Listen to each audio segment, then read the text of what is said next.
really like this clip of Jake working some rams, holding them to me so that I can catch one to trim their nails.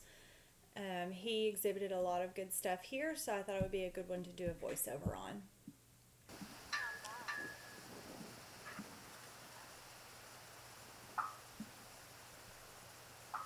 So when I tell him there, I have the sheep headed towards me and I expect him to turn in and check up and maintain the path. So he doesn't maintain it on his own, so I do give him an away command. And I tell him there again once the sheep are coming towards me. If he doesn't check up, I continue to put a little bit of pressure on him until he does. Once the sheep are headed towards me, it's his job to maintain that path. The there gives the dog a lot of freedom to do that. And if it's not correct, then that's my job to step in and fix it and help the dog.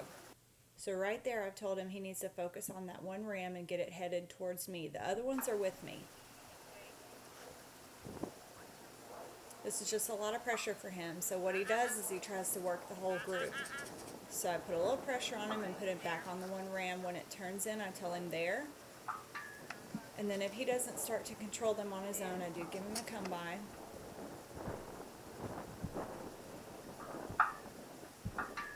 So my criteria is for the dog to never push the stock past me unless I ask him to. So as long as he's holding them there in the corner, I shouldn't have to tell him to stop. I shouldn't have to tell him to do anything.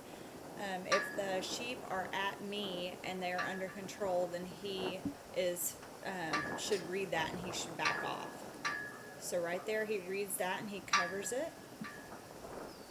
And I'm giving him a lot of freedom to do that. I have not said anything.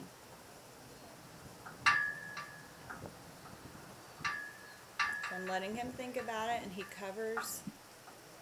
And I'm just telling him, good boy. And I tell him there. And there again. And then I ask him to walk in because the sheep are obviously not feeling his presence enough because they're going side to side. So he does a lot of movement here, and that's what's going to get him a little bit stirred up, but they turn back into me. Gives me the opportunity to try to catch the one that I'm looking at.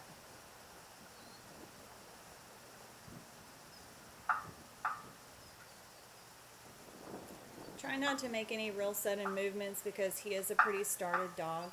So if I get really excited, he's going to get excited, and also it's going to get that ram really excited.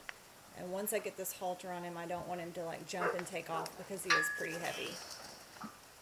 So I let him cover that on his own, and I only give him a verbal correction when he's not right. He gets sucked into the movement of that second ram right there, so I do pick up my tool again and give him a correction and get him back to work. So as long as he's bringing him to me and he's trying to work, I let him work. If he gets too sucked into moving side to side and wearing behind them, I will kind of give him a correction. So right there, he's very flat. I told him to come by. He should have rolled off his back end towards that green arrow. Instead, he's doing the red arrow. So when he does finally arc off, I can tell him there because the sheep are coming towards me. And again, I'm going to let him cover.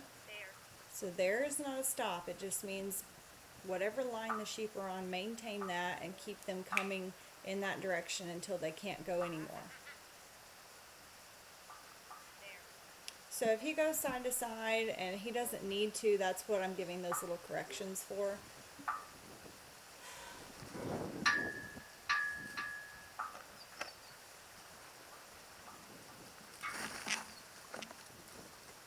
Right there, this is perfect. That's exactly what he needed to do. When he covered that sheep and it was headed back towards me, he stopped on his own, but then he moved, so then I give him the stop command.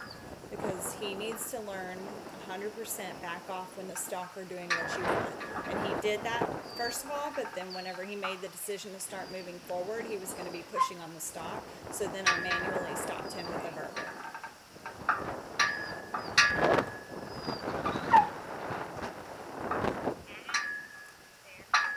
So now I was asking him to walk in, and he kind of took a little bit of a flank, which is what caused this little blow up right here. He needs to learn that when I ask him to walk in, he needs to walk in straight exactly where he is, controlling the heads instead of trying to flank, which is go left or right and try to make all the stock move. he might only need to turn one head.